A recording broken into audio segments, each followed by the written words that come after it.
En esta ocasión hablaremos de un tema de gran relevancia tanto para la comunidad médica como científica. Me refiero a la clonación de la oveja Dolly. Creo que la mayoría de la gente nunca ha oído hablar de... Roslin está lejos de ser una de las brillantes torres de biotecnología de las grandes universidades. Es un lugar donde se practica una ciencia menos sofisticada. Pero un héroe insólito, el Dr. Ian Wilmut, cambia todo eso. Ian es un hombre muy franco y un buen científico profesional. En 1985, Ian no tiene intención de clonar nada. Su jefe le había pedido que le agregara un gen a una oveja, de modo que ésta pudiera secretar en su leche una droga especial para tratar la hemofilia. Tengo un temblor llamado temblor esencial. Lo he tenido toda mi vida. Para conservar su trabajo, debe encontrar una forma diferente de hacerlo. Estábamos tranquilamente sentados tomándonos un trago. El amigo le puso al día con lo que pasaba en las noticias recientes. Stig Willitsen, un brillante científico sueco, había hecho unos experimentos notables que replantean el debate sobre la clonación. En la década de 1950, los científicos habían recreado réplicas exactas de la rana leopardo del norte. Los mejores científicos en este ámbito habían llegado a la conclusión de que no podía hacerse. Stig Willitsen desafía esa conclusión. Si Stig tiene la razón, la vida de Ian podría cambiar definitivamente. Podría crear genéticamente una oveja, asegurarse de que secretaría la droga contra la hemofilia en la leche y luego clonarla. Ian se entusiasma y comienza una investigación nueva y emocionante, pero necesitará la ayuda de Stig. Stig le mostró su trabajo a Ian como un colega científico. Fue muy amable y generoso con la información, aunque en ese momento no la había publicado. En el pasado, cuando los científicos clonaban mamíferos, los embriones que usaban morían al ser implantados en la madre sustituta.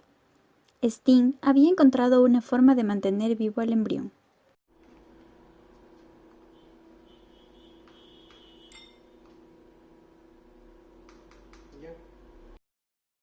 Esta solución, basada en un alga marina, permite la entrada de nutrientes, pero impide que la oveja rechace y mate al embrión.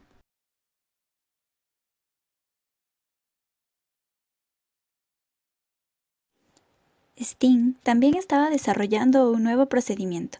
Aspiraba todo el ADN de una célula y le inyectaba un nuevo ADN con un impulso eléctrico. Hacía que las células aceptaran el nuevo ADN y comenzaba a dividirse. En esa época era algo revolucionario. Ian se siente alentado, pero tiene un gran problema. Stig trabaja solo con embriones. Ian necesita clonar un adulto, y para hacerlo tiene que desafiar a la ciencia. Las células embrionarias que usaba Stig solo tenían unos días de vida. En esa etapa pueden llegar a ser cualquier tipo de célula, pero a medida que un embrión se desarrolla, las células se especializan en células térmicas de la espina dorsal o del tejido cardíaco. Pero Stig piensa que Ian debería intentarlo. Cuando Ian Wilmut comienza su búsqueda de la clonación, se da cuenta de que está entrando en un terreno de la ciencia que podría cambiar la medicina tal como la conocemos. La visita que le hizo Stig lo ha convencido de que puede desentrañar el poder de la célula, de que puede tomar una sola célula de una oveja y crear otra idéntica a partir de ella. Para mí, lo más importante en realidad era poder seguir esa emocionante oportunidad. Si pudieran hacer entender a los directores de los laboratorios que investigar la clonación no es una pérdida de tiempo y dinero. Pero el Dr. Wilmut, generalmente cauto, tenía una nueva visión del futuro. La idea era ambiciosa. Si resultaba cierta, crearía oportunidades totalmente nuevas. Al final, el directorio accede, pero le dan muy poco dinero y prácticamente casi nada de tiempo. Y si no lograba mostrar resultados, puede que la próxima vez no financiaran nada. Ian comienza los experimentos de la clonación en 1989. Comenzamos casi de la nada. En solo 6 meses, el equipo tiene que demostrar que 100 años de ciencia están equivocados. Ian se unirá a los grandes desafíos de la ciencia moderna.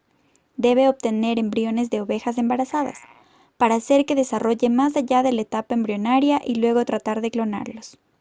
En aquella época, esa era la valla considerada como una de las más importantes, y que no seríamos capaces de superar bajo un microscopio. Literalmente, succiona la información genética de la célula que quieren clonar, luego la inyectan al óvulo de una oveja sustituta, pero cada vez que los científicos lo hacían, el ADN se hacía pedazos. No funcionaba porque había una excesiva cantidad de información genética. Pasan las semanas, el progreso es mínimo, pero un experimento indica el camino a seguir. Lo difícil es conseguir células que estén en etapa adecuada. Ian sospecha que si las células están en la etapa adecuada de desarrollo, el ADN sobrevivirá. Lo que necesitábamos era alguien que supiera sobre biología molecular y biología celular, y fue por eso que buscamos a alguien de esa especialidad. Yo me encontraba en Escocia y ellos lo publicaron y fue por eso que yo me los acerqué. Desde niño, Keith Campbell se había sentido fascinado por los ciclos de la vida, su amor por la biología. En 1990, cuando Keith e Ian estaban comenzando, Roslyn recibe una terrible advertencia: un incendio intencional quema toda un ala del laboratorio. Como sospechosos, los activistas pro derechos animales. No arrestan a nadie, pero Keith e Ian están sobre aviso. Sus experimentos son vigilados de cerca. La posibilidad de tener una presa adversa añade aún más presión a los directores del laboratorio. Keith necesita mantener el ADN intacto mientras se traslada de una célula a otra. Prueba varias sustancias químicas e incluso un virus conocido por su capacidad para transportar material. Prueba todos los métodos posibles, pero sin resultado. Acostumbrado a hacer mucha bicicleta de montaña cuando estaba en Roslyn, salía a los cerros y luego me quedaba sin aliento, subiéndolos y bajándolos por el otro lado. Era muy estimulante. Cuando el cuerpo humano tiene poco combustible, disminuye automáticamente su metabolismo. Y quizás se pregunta si eso también ocurre a nivel celular. De regreso en el laboratorio, comienza a privar de comida a sus células. Luego espera. Después de varios días comienza a ocurrir un milagro. Las células se cierran de forma simultánea. Es más bien un estado de alaterjamiento. Las células no crecen de forma activa. Cuando las células están creciendo, se detienen en este punto. Toman decisiones, se salen del ciclo celular y toman un estado de invernación o G0. Después retoman el ciclo celular para seguir creciendo. Mientras las células están en este estado, la transferencia de ADN se hace con éxito. Los científicos están encantados. Creen haber encontrado la clave de la clonación. Ian está ansioso por probar el descubrimiento de Keith en animales vivos, pero tendrán que esperar a la madre naturaleza. Las ovejas son muy estacionales, se puede trabajar con ellas de octubre a marzo. Eso es todo durante los próximos 6 meses. No se puede trabajar más con la reproducción. Los grandes avances que llevaron a Ian Wilmut y a Keith Campbell a clonar la oveja Dolly cambiaron para siempre el curso de la evolución. Lo que demostramos fue que se podía clonar células tomadas de adultos.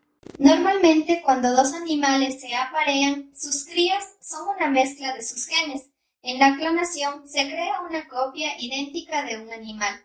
Es así como la clonación se combina con ingeniería genética. En septiembre de 1994, con el comienzo de la temporada de reproducción, Keith Campbell podrá finalmente tener a prueba su trabajo en el laboratorio y crear un clon viviente, pero Keith todavía no podrá clonar una oveja adulta. Keith trata de clonar un embrión avanzado justo en la etapa en que sus células comienzan a especializarse. Este embrión era más desarrollado que los que habían clonado. Sting toma el embrión de una oveja galesa de montaña con 9 días de embarazo, lo hace crecer en el laboratorio hasta que ve que sus células de la piel comienzan a formarse. Luego Keith extrae una sola célula del embrión, aspirando el ADN y lo transfiere a otro tipo de oveja, una escocesa de cara negra. Luego hay que darle una descarga eléctrica. Después deben observar cómo se divide cada etapa. Demora muchísimo. La mayoría de las veces no ocurre nada. Más tarde el huevo simplemente muere. Después de varias semanas de intenso trabajo, han logrado crear 244 embriones. Los cubre con la capa protectora de skin, los observa durante una semana para ver cuántos sobreviven. De los 244 embriones originales, solo sobreviven 34. Es una operación muy difícil. Los embriones se aspiran con una pipeta y hay que tener mucho cuidado para no dañarlos. Después se pone el huevo en una oveja y hay que esperar otros 30 días con los dedos cruzados con la esperanza de que haya un embarazo. Y todos saben que la mayoría no lo va a lograr. Comienza un torturador periodo de espera. Después de 30 días, las veterinarias confirman que 19 de los 34 embriones están vivos. Si alguno de los pequeños corderos sobrevive, el próximo año Kitts intentará clonar un adulto. En una transferencia normal de embriones, la gran mayoría de las hembras que se embarazan permanecen embarazadas. Pero si usamos embriones clonados, sufren abortos durante todo el embarazo. A mediados de julio, los clones de Kitts comienzan a morir. Otras 5 madres sustitutas sufren abortos. Con cada muerte, los científicos se sienten cada vez más decepcionados. Tal vez ellos también fracasarán como todos los que han recorrido el mismo camino durante los últimos 50 años. En la primavera de Kitts Campbell e Ian Wilmut luchan por producir los primeros clones de embriones de ovejas. Si tienen éxito en este experimento preliminar, intentarán clonar un adulto, pero se ve desalentador. Comenzaron con 134 fetos y solo les quedan 10. Tenía todas esas ovejas hembras embarazadas con esos embriones trasplantados, extraordinariamente caros, y a medida que se acercaba el final del embarazo, uno quería asegurarse de estar allí para ayudar con el nacimiento. Preocupado, Kitts comienza a dormir en su camioneta cerca del establo de las ovejas. Cuando llega la hora de dar a luz pueden tener los mismos problemas que los humanos. Por eso, habría que estar muy atento vigilando las ovejas en caso de que tuvieran problemas. Era cuestión de despertarse cada hora o cada 2 horas. Para darles una mirada podría ser agotador y probablemente un poco difícil. Salir a las 11 de la noche de casa para ir a dormir con las ovejas. En esta etapa, las ovejas ya no son solo un experimento, son parte de la familia. Uno se llega a encariñar con las ovejas sustitutas. Las conoces bien y te das cuenta que todas tienen una personalidad diferente. Una en particular es la favorita del laboratorio. Kitts llama Trickle a la madre sustituta en honor a la melaza inglesa. Su embarazo se desarrolla muy bien. Llega el verano de 1995 y varios embarazos fracasan. Ahora solo quedan 6 ovejas embarazadas. Obviamente Kitts se pone más inquieto. La gente pone tanto de su parte y está ansiosa de ver lo que pasa. Todavía es temprano, pero un escáner muestra que uno de los fetos parece estar listo para nacer, recomendando que lo mejor que se podía sugerir era que el animal naciera en un momento que pudiéramos garantizar el mejor tipo de asistencia posible para ayudar a la hembra y al cordero, pero resultó un error. El cordero murió al nacer. En la última semana solo quedan 5 ovejas embarazadas. Tricol, la oveja que adora la melaza, está entre ellas. La monitorización continúa a las 24 horas. En la segunda semana de julio de 1995 comienzan los nacimientos. El parto de Tricol es difícil. Su cordero nace, pero tiene dificultades para respirar. A los pocos minutos, el cordero de Tricol muere. Días después muere otro debido a un agujero en el corazón, un defecto frecuente de los corderos escoceses de montaña. Pero hay 2 supervivientes, Megan y Morak. Cuando nacieron fue algo increíble. Su ADN es idéntico. Estas mellizas creadas por el hombre son clones perfectos y a pesar de las pérdidas, el experimento es un éxito enorme. Habían clonado 2 ovejas de células embrionarias que estaban empezando a especializarse. Los científicos y el directorio de Roslin estaban eufóricos. Finalmente Kitts intentará clonar un adulto. ¡Lo logramos! Normalmente, los científicos disfrutan de la admiración de sus pares cuando han logrado cambiar el mundo que conocemos.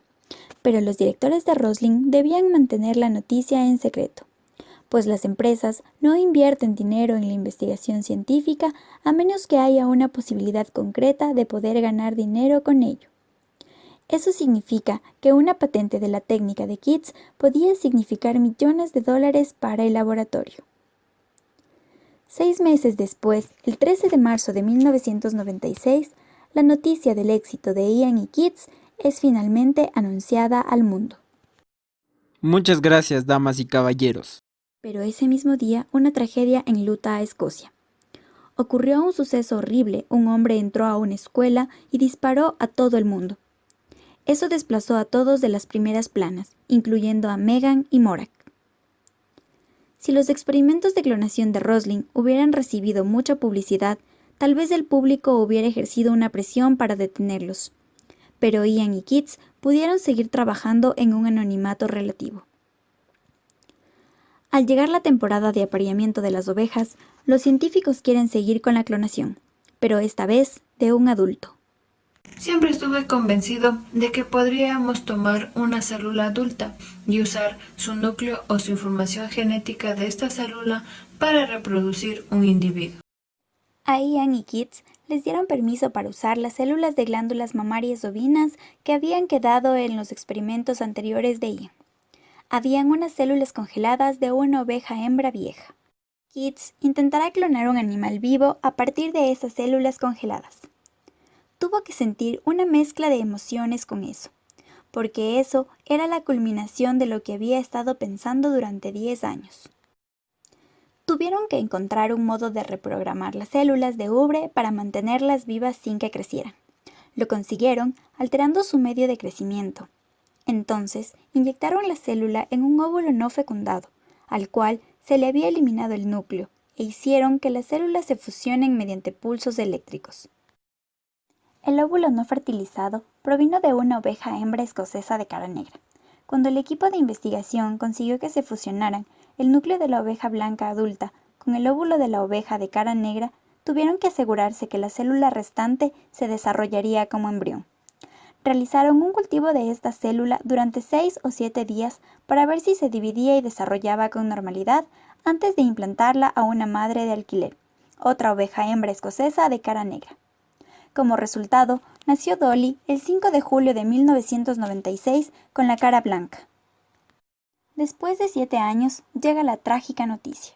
Dolly murió. Fue sacrificada el 14 de febrero del 2003, debido a una enfermedad pulmonar de origen viral, de la que habían muerto otras ovejas del mismo Instituto Roslin. 2 años antes, se había anunciado que Dolly tenía artritis, y los investigadores plantearon que la artritis podía ser debida a haber tenido 6 crías. En la actualidad, los avances realizados a través de la clonación de animales han permitido el desarrollo de un posible nuevo tratamiento para prevenir las enfermedades mitocondriales en humanos, que se transmite esto de la madre al bebé. Alrededor de 1 entre 6.000 personas nacen con mitocondrias defectuosas, lo que puede llevar al desarrollo de enfermedades como la distrofia muscular. Para prevenir esto, el material genético del embrión se extrae y se coloca en un óvulo donado por otra mujer que contiene las mitocondrias funcionales. Se trata del mismo proceso que se usa para la clonación celular embrionaria en animales. Si esta investigación existe, la seguridad de que las mitocondrias defectuosas pasarán a otra generación. En la actualidad, no está permitido el uso de este tratamiento en humanos. No obstante, el Human Fertilization and Embryology Authority de Reino Unido ha informado que existe el apoyo público generalizado para que se legalice la terapia y así esté disponible en pacientes.